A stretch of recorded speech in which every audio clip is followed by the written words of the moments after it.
Langit Jakarta tampak cerah, seolah tak peduli pada luka hati yang tersembunyi di balik jendela-jendela tinggi gedung pencakar langit. Di lantai 28 sebuah tower perkantoran mewah, Amanda Dirgantara, CEO wanita termuda dan tercantik yang pernah dimiliki PT Mandala Group, tengah duduk diam menatap keluar. Gaun kerjanya masih sempurna, rambutnya tertata rapi, makeupnya pun masih lengkap, namun sorot matanya kosong. Tangannya gemetar, menggenggam secari kertas hasil pemeriksaan dokter yang baru diterimanya 2 hari lalu. Autoimun langka. Tak ada obat pasti. Tak ada jaminan hidup lama. Tak ada satupun dari itu yang pernah terbayang sebelumnya. Amanda selalu tampak sempurna, kuat, disegani bahkan oleh para direktur pria yang lebih senior. Ia membesarkan perusahaan dari satu kantor kecil menjadi raksasa properti dalam 5 tahun. Namun semua kehebatan itu kini hanya menyisakan puing-puing rasa sakit yang perlahan menggerogoti tubuhnya. Selama ini, ia menyembunyikan penyakit itu. Ia tak ingin dikasihani. Tapi lambat laun, tubuhnya tak mampu berpura-pura lagi. Ia sering lemas, sering muntah, sering pingsan. Hingga akhirnya, gosip mulai beredar. Katanya dia pakai narkoba, bisik salah satu sekretaris di pantry. CEO kok sering cuti, dasar manja, timpal yang lain. Tanpa Amanda tahu, semua yang dulu menyanjungnya kini perlahan menjauh. Dunia korporat tak mengenal belas kasih. Hari itu, Amanda mencoba menahan diri tetap tegar. Ia memimpin rapat penting meski tubuhnya menggigil hebat. Ia tersenyum saat seorang klien besar menyebutnya, terlihat pucat seperti mayat. Ia bahkan masih sempat menandatangani 5 dokumen penting sambil duduk lemas di ruangannya. Tapi saat ia melangkah menuju lift untuk pulang lebih awal karena rasa sakitnya tak tertahankan, tubuhnya limbung dan jatuh tepat di depan pintu lift. Semua orang panik. Namun bukan karena ingin menolong, melainkan karena takut tertular. Astaga! Jangan disentuh, nanti ketularan, ujar seorang staf HRD. Yang lain hanya menatap, ragu, lalu kembali ke meja mereka. Seorang manajer menekan tombol lift lain agar tidak lewat situ. Satpam hanya berdiri, menunggu keputusan. Amanda masih setengah sadar. Ia mendengar semuanya. Air matanya menetes, bukan karena sakit di tubuh, tapi karena hatinya remuk. Tak ada satupun tangan yang terulur untuk menolong. Setelah beberapa menit, seorang resepsionis muda yang diam-diam merasa iba akhirnya memanggil ambulans. Amanda dibawa ke rumah sakit dalam sunyi, tak ada satupun kolega yang ikut atau bahkan menanyakan kabarnya. Ia dirawat di ruang VIP, namun sunyi menemani. 3 hari berlalu. Tak ada bunga, tak ada pesan, tak ada kunjungan. Ia bahkan mencoba menghubungi adiknya, namun tak diangkat. Dunia seolah menganggapnya telah selesai. Setiap malam, Amanda menatap langit dari balik jendela rumah sakit. Ia memikirkan hidupnya. Apakah semua ini sia-sia? Apakah membangun kerajaan bisnis berarti harus kehilangan kemanusiaan? Apakah ia terlalu ambisius hingga lupa bagaimana rasanya dicintai? Malam keempat, hujan turun deras. Petir menyambar langit Jakarta. Amanda duduk di ranjang, menyelimuti tubuhnya yang kian kurus. Matanya sembab karena tangis yang tertahan. Ia merasa benar-benar sendiri. Hingga tiba-tiba, pintu kamarnya diketuk. Seorang pemuda berjaket ojek online berdiri sambil membawa kantong plastik berisi makanan hangat. "Permisi, ini pesanan untuk kamar 306, tanyanya. Amanda mengerutkan dahi. "Saya tidak pesan apapun," pemuda itu tersenyum sopan. "Betul, Bu. Tapi ibu saya yang suruh. Namanya Bu Anik, perawat jaga malam lantai 2. Beliau bilang, ada seorang wanita yang selalu sendiri di kamar ini. Beliau ingin setidaknya wanita itu tidak makan malam sendirian." Amanda tercekat. Air matanya jatuh seketika. "Ibu kamu, baik sekali," katanya dengan suara parau. Pemuda itu menunduk. "Kalau tidak keberatan, boleh saya temani makan malamnya, Bu? Saya juga belum makan. Dan, mungkin bisa menemani ngobrol." Amanda terdiam. Ia menatap pemuda itu lama. Tak ada kepura-puraan di wajahnya. Hanya ketulusan. Setelah sekian lama merasa ditinggalkan, hatinya seolah disentuh sesuatu yang sangat manusiawi. Ia mengangguk pelan. "Silakan duduk," katanya nyaris tak terdengar. Mereka duduk bersama. Makan bersama. Pemuda itu memperkenalkan diri. Namanya Raka. Ia dulunya mahasiswa jurusan farmasi, namun terpaksa berhenti kuliah karena ayahnya meninggal dan ibunya sakit-sakitan. Ia menjadi driver online sambil merawat ibunya. Amanda mendengarkan dengan mata berkaca-kaca. Raka bukan siapa-siapa. Tapi justru karena itu, kehadirannya begitu hangat. Malam itu, tawa kecil Amanda terdengar untuk pertama kalinya setelah berminggu-minggu. Ia merasa hidupnya masih punya makna. Ada orang yang memandangnya bukan karena jabatan atau hartanya, melainkan karena kemanusiaannya. Saat Raka berpamitan, Amanda menatapnya dan berkata, "Terima kasih, kamu menyelamatkan jiwaku malam ini." Raka tersenyum. "Sama-sama, Bu. Kalau boleh, saya boleh datang lagi besok?" Amanda mengangguk. "Boleh. Panggil saja aku Amanda." Malam itu, untuk pertama kalinya sejak Amanda terjatuh, hatinya terasa bangkit. Dan ia tidak menyadari bahwa pertemuan sederhana itu akan mengubah seluruh hidupnya selamanya. Amanda terbangun dini hari dengan napas memburu dan tubuh berkeringat dingin. Mimpi buruk tentang masa kecilnya kembali menghantui. Tentang hari saat ibunya terjatuh di dapur karena stroke dan tak ada seorang pun yang bisa menyelamatkan tepat waktu. Tentang suara tangisan dirinya yang kecil memanggil ayahnya yang justru terlalu sibuk menyelesaikan tender proyek besar saat itu. Dan tentang luka-luka emosional yang tak pernah benar-benar sembuh. Ia membuka matanya lebar-lebar menatap langit. Langit kamar rumah sakit yang putih dan sunyi, dadanya sesak, lehernya terasa tercekik. Ia ingin menjerit tapi suaranya tercekat. Ia ingin menangis tapi air matanya sudah habis semalam. Hari sudah berganti tapi sakitnya tak pernah benar-benar pergi. Amanda bangkit pelan dan meraih secarik kertas di laci samping tempat tidurnya.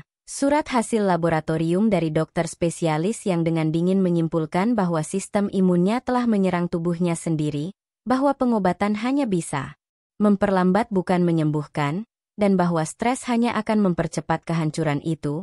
Amanda tersenyum getir, betapa ironis, selama ini ia mengira dirinya kuat, tak tergantikan, dibutuhkan oleh dunia, padahal ternyata ia hanyalah tubuh rapuh yang bisa dibuang kapan saja. Sejak ia jatuh sakit tak satu pun dari direksi perusahaan yang datang menjenguk. Tidak juga sekretaris pribadinya yang dulu rela ikut lembur sampai pagi. Tak satu pun dari mereka yang mengirim pesan, bahkan sekadar bertanya. Kabar, ia pernah menjadi nyawa perusahaan itu, tapi sekarang bahkan sebagai manusia pun ia sudah tak dianggap. Amanda menatap ponselnya yang sepi, tak ada notifikasi, tak ada telepon dari keluarga, tak ada chat dari sahabat. Karena memang sejak lama ia menolak untuk terlalu dekat dengan siapapun. Trauma masa lalu membuatnya percaya bahwa semua orang hanya akan pergi saat ia sedang jatuh. Seperti dulu saat ibunya meninggal dan ayahnya menikah lagi tak sampai 3 bulan setelah pemakaman. Atau saat ia hampir gagal sidang skripsi karena dosen pembimbingnya kabur ke luar negeri tanpa memberi pengantar apapun. Semua luka itu bertumpuk dan mengerak dalam jiwanya, hingga akhirnya ia membangun benteng tinggi, menjadi keras, disiplin, tak terjamah, tak percaya pada cinta. Ia memilih kesuksesan karena menurutnya itu satu-satunya cara agar ia tak disakiti lagi. Tapi kini, di puncak keberhasilannya, ia justru merasa paling sendirian, dan lebih menyakitkan lagi, tubuhnya tak lagi bisa diajak kompromi. Amanda kembali terisak, tanpa suara, hanya bahunya yang berguncang pelan. Ia bahkan malu pada dirinya sendiri. Kenapa ia bisa sekosong ini, padahal rekeningnya masih penuh, asetnya masih berjalan. Bahkan saham perusahaannya masih aman meski tanpa kehadirannya selama sepekan. Tapi hatinya, kosong, hampa, seperti ruang gelap yang tak pernah tersentuh cahaya, hingga tiba-tiba pintu kamarnya terbuka perlahan dan Raka muncul sambil membawa termos kecil dan senyum yang tulus. "Pagi, Mbak." "Amanda, saya bawakan bubur ayam buatan ibu." Katanya ini resep lama waktu beliau masih kerja di puskesmas desa. Amanda tercekat, tak menyangka pemuda itu datang sepagi ini, dan dengan tangan sendiri membawa makanan. "Kamu, kenapa repot-repot?" ucapnya parau, Raka duduk di kursi kecil sebelah ranjangnya lalu membuka termos dengan hati-hati. Nggak repot, saya cuma merasa Mbak Amanda terlalu sering sendirian, dan saya nggak tahu kenapa tapi saya merasa Mbak nggak layak diperlakukan seperti itu. Kata Raka lirih sambil menyendokkan bubur ke mangkuk kecil. Amanda menatapnya lama, lalu dengan gemetar menerima sendokan pertama yang disodorkan padanya. Air matanya jatuh satu-satu. Kamu tahu nggak? Aku bahkan nggak ingat kapan terakhir kali seseorang nyuapin aku makan. Bisiknya. Raka terdiam, menunduk, lalu berkata pelan. Kadang, yang paling butuh ditolong bukan yang minta tolong, tapi yang diam karena sudah terlalu sering ditinggalkan. Amanda terisak semakin keras, ia memalingkan wajah. Karena malu, tapi Raka tetap duduk di sana, tak berpaling, tak pergi, hanya duduk dan menemani seperti sahabat lama, dan itu membuat Amanda merasa dihargai, bahkan hanya dengan kehadiran yang tenang itu. Setelah makan, mereka berbicara banyak, tentang masa lalu, tentang harapan yang pupus, tentang luka yang tak bisa disembuhkan dengan uang, dan tentang rasa bersalah Amanda karena selama ini terlalu keras pada semua orang termasuk dirinya sendiri. Raka mendengarkan tanpa menghakimi, ia hanya berkata, kadang orang yang kelihatan paling kuat justru paling butuh dipeluk. Amanda menatapnya lekat-lekat, lalu tanpa sadar berkata, kalau suatu hari aku mati, kamu mau datang ke pemakamanku? Raka terkejut, tapi ia mengangguk. Aku akan datang, Mbak, dan aku akan berdoa supaya Tuhan menempatkan kamu di tempat yang tenang. Tapi kalau bisa, jangan mati dulu ya. Karena aku baru saja mengenalmu. Amanda menangis lagi, kali ini tak ia tahan. Ia memeluk Raka dengan tubuh lemah dan hati yang koyak. Dan di pelukan itu, ia merasa seperti manusia kembali, bukan CEO, bukan pasien, bukan simbol kekuatan. Hanya wanita yang patah dan sedang mencoba sembuh perlahan, dan malam itu, saat Raka pulang, Amanda menatap pintu yang baru saja tertutup sambil berkata dalam hati, Tuhan, kalau memang Engkau ingin aku sembuh, mungkin inilah caranya, lewat seseorang yang datang tanpa pamrih, hanya untuk membuatku merasa hidup kembali. 3 hari setelah pertemuan kedua itu, Amanda tampak lebih segar, meski tubuhnya masih lemah namun rona di wajahnya perlahan kembali muncul.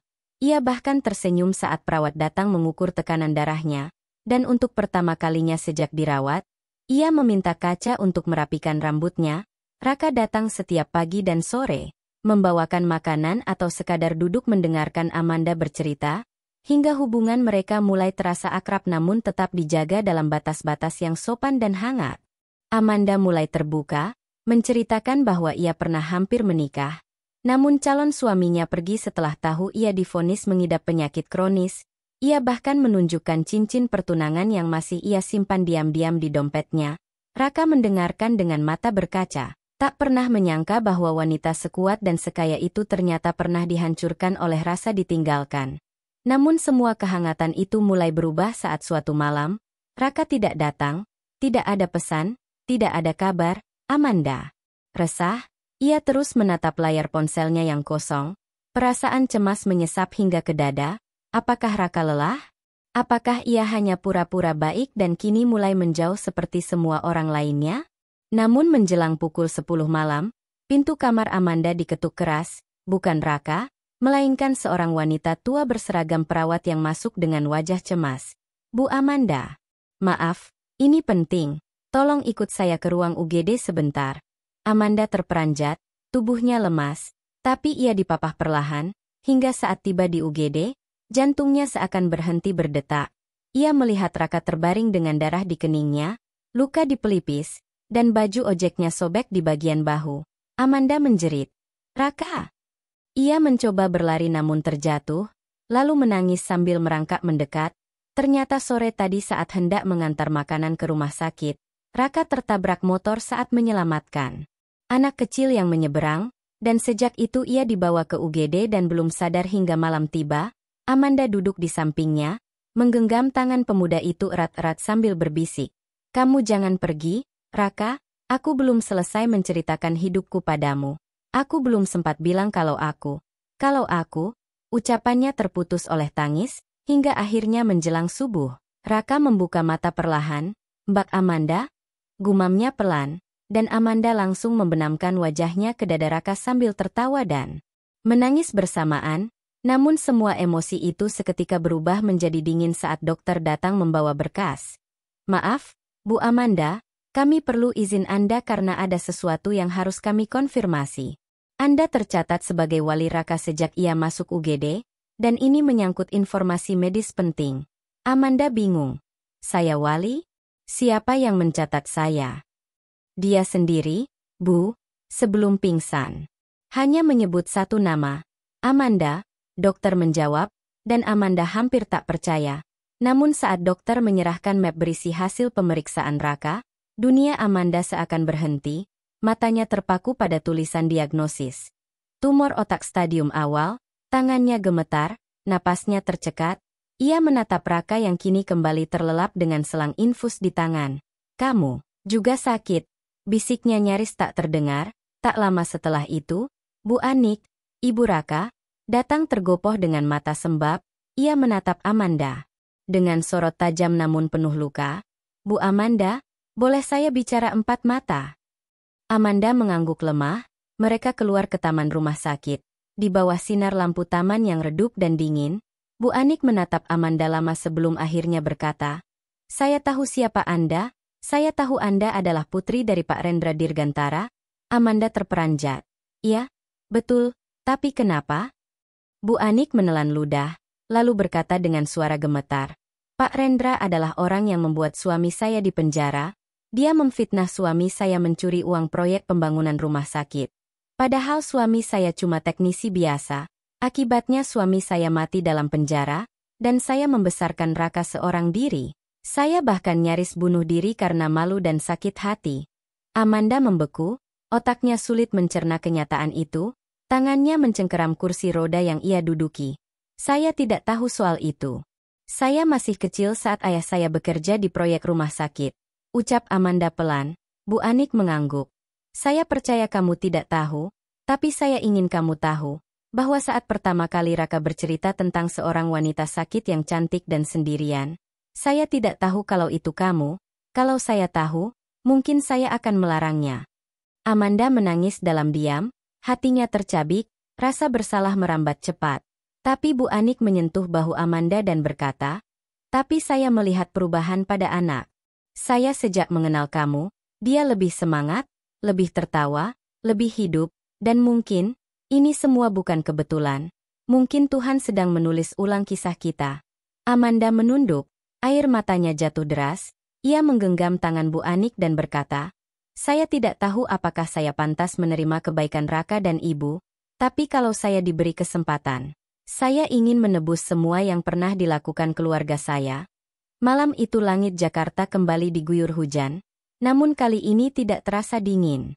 Karena di dalam ruang UGD, dua jiwa yang sama-sama sakit perlahan menyembuhkan luka satu sama lain.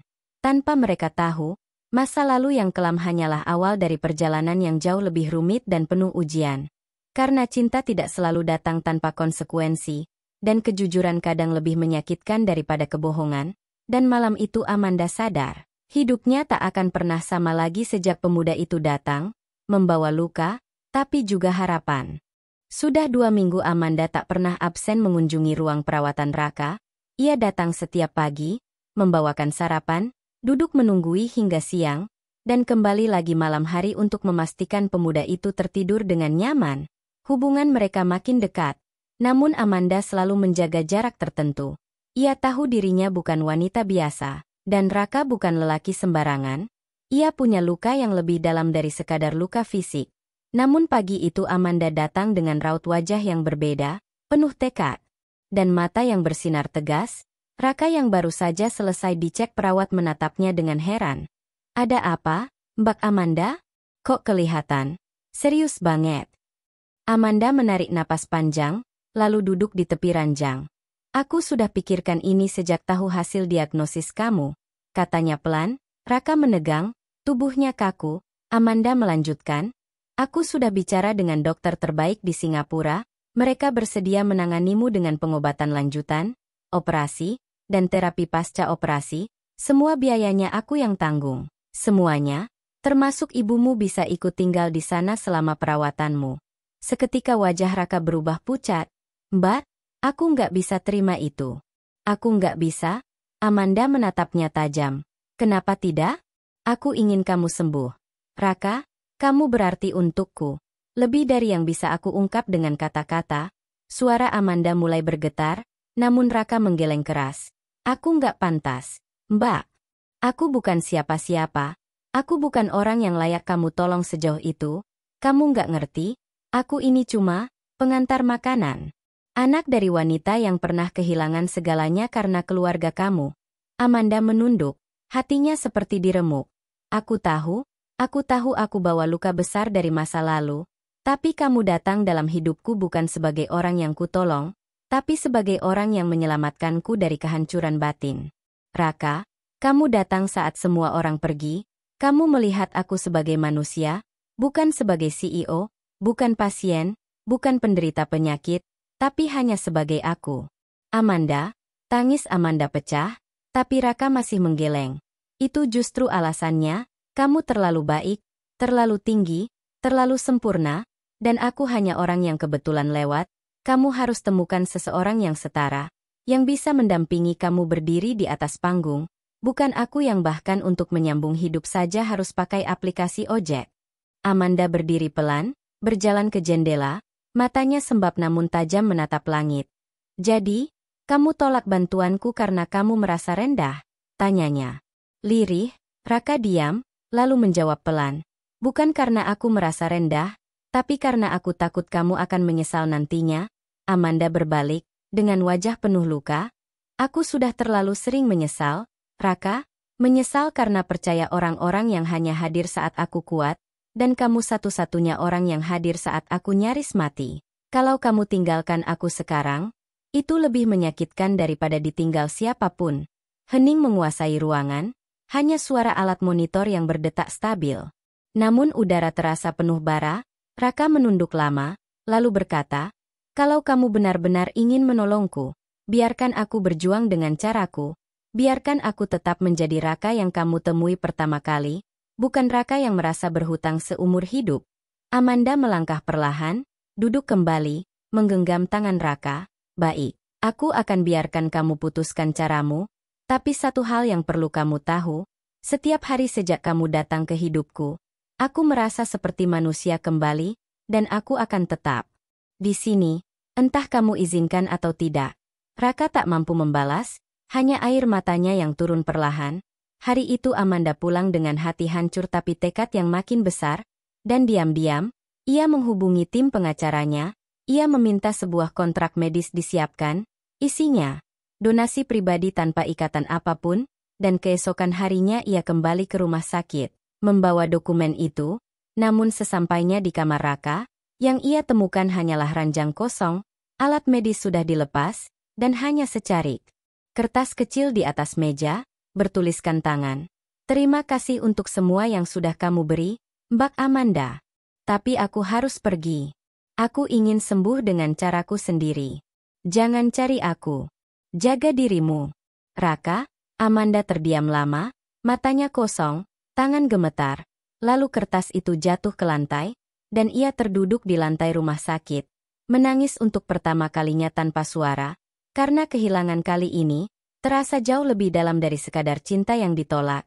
Ini luka karena seseorang memilih pergi justru saat ia berharap bisa bertahan bersama, dan tak satu pun orang bisa menenangkannya saat itu, kecuali nama yang kini hilang. Raka. 2 hari setelah Raka menghilang, Amanda tidak makan, tidak tidur, bahkan tak berbicara pada siapapun. Ia kembali ke rumah besarnya yang dingin dan sepi, menatap langit-langit kamar tanpa ekspresi. Pikirannya kosong tapi hatinya penuh. Seperti dihantam badai tanpa akhir, ia mencoba menelepon nomor Raka berkali-kali, tapi tak aktif. Bahkan Bu Anik pun tidak tahu kemana anaknya pergi. Dia tidak pulang ke rumah, saya sudah cari ke rumah kerabat, ke kosan lamanya, dia seperti menghilang ditelan bumi. Suara Bu Anik parau, matanya sembab. Amanda hanya menunduk, mencoba menahan air mata, tapi dadanya nyeri seolah ditikam berulang kali. Dalam kesunyian malam, Amanda membuka galeri ponselnya, melihat foto-foto diam-diam yang pernah ia ambil saat Raka tertidur di rumah sakit. Senyum damai pemuda itu membuatnya makin tenggelam dalam sesal. Kenapa kamu pergi, Raka? Kenapa kamu tidak izinkan aku mencintaimu, bahkan hanya untuk melihatmu sembuh? Bisiknya parau. Keesokan harinya, Amanda mengambil keputusan besar.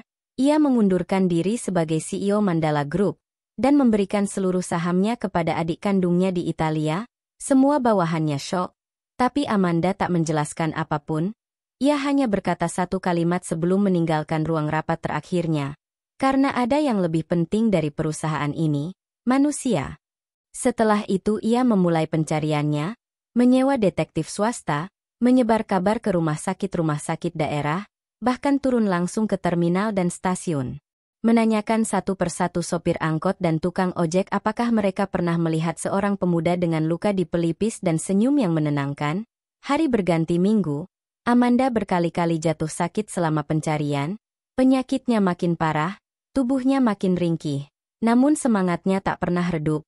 Setiap kali ia merasa nyaris menyerah, ia membuka surat kecil dari Raka dan membacanya ulang. Aku ingin sembuh dengan caraku sendiri. Jangan cari aku. Namun justru kata-kata itulah yang membuat Amanda ingin mencarinya lebih keras. Karena cinta bukan tentang membiarkan, tapi tentang memperjuangkan bahkan jika dipaksa pergi. Hingga suatu malam, saat hujan turun dan Amanda berlindung di emperan warung kecil di pinggir pasar Brebes, ia melihat seorang pemuda sedang mengangkat karung sayur ke atas truk. Tubuhnya lebih kurus, tapi sorot matanya masih sama. Amanda berdiri perlahan, menatap lama, dan air matanya jatuh sebelum ia sempat memanggil. Raka? Pemuda itu menghentikan gerakannya, menoleh pelan, dan wajahnya membeku saat melihat Amanda berdiri dengan tubuh menggigil. Payung yang dijinjingnya jatuh begitu saja. Bak Amanda, kenapa kamu di sini? Tanyanya nyaris berbisik. Amanda berjalan tertatih menghampiri, tubuhnya basah kuyup, napasnya tersengal, tapi matanya tak berkedip menatap Raka. Kenapa kamu tinggalkan aku? Kenapa kamu pikir aku akan lebih baik tanpamu? Kenapa kamu selalu merasa kamu tidak pantas?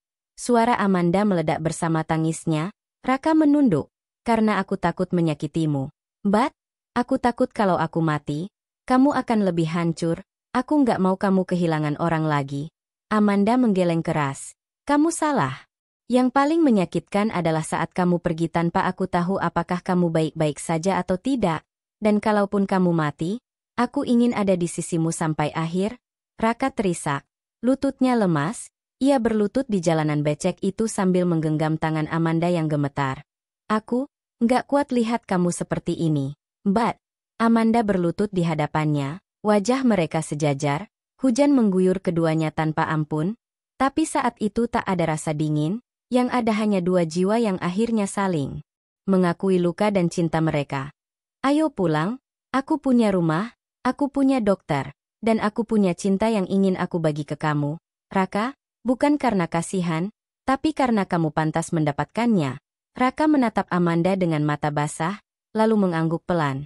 Kalau begitu, aku pulang, bukan karena kamu maksa, tapi karena aku juga nggak bisa hidup tanpa kamu. Malam itu mereka kembali ke Jakarta. Amanda membawa Raka ke rumahnya, mempertemukan kembali Raka dan ibunya, bahkan menyuruh 2 kamar khusus direnovasi untuk mereka berdua. Selama berminggu-minggu Amanda merawat Raka, menyuapi, menunggui saat kontrol ke dokter, dan tanpa mereka sadari, waktu membuat rasa itu makin dalam. Namun kebahagiaan itu tak bertahan lama. Suatu sore, saat Amanda memeriksakan diri ke rumah sakit, dokter menyampaikan kabar yang membuat dunia kembali gelap. Sel-sel autoimunnya menyerang organ dalam lebih cepat dari perkiraan. Waktu Anda tinggal sedikit, Bu Amanda, mungkin 6 bulan. Amanda tersenyum. Pahit. Bagaimana saya harus memberitahu orang yang saya cintai bahwa saya akan pergi lebih dulu? Dokter hanya menunduk, dan Amanda pulang dengan hati yang tak sanggup berdetak. Ia menatap langit sore dari balkon rumahnya, dan air mata jatuh pelan, bukan karena takut mati, tapi karena cinta ini belum sempat tumbuh sempurna.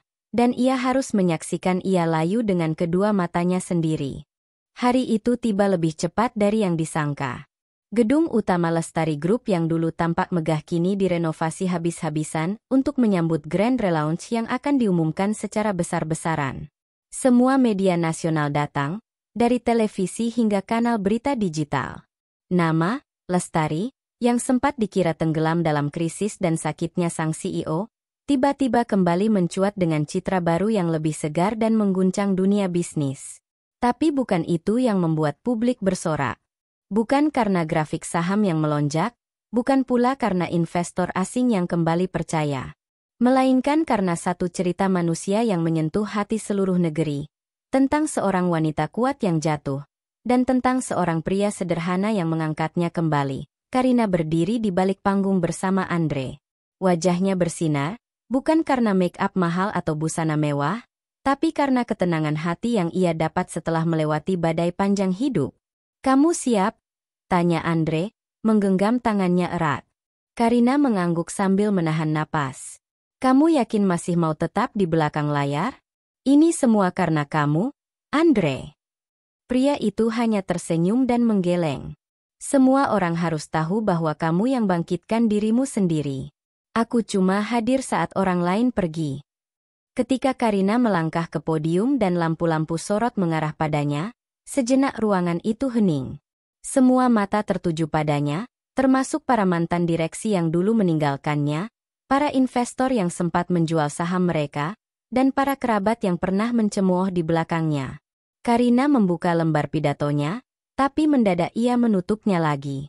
Ia menatap jauh ke arah hadirin, lalu berkata, "Sebelum saya bicara tentang perusahaan, izinkan saya bicara sebagai manusia. Dulu saya pikir saya bisa mengatasi semuanya sendiri.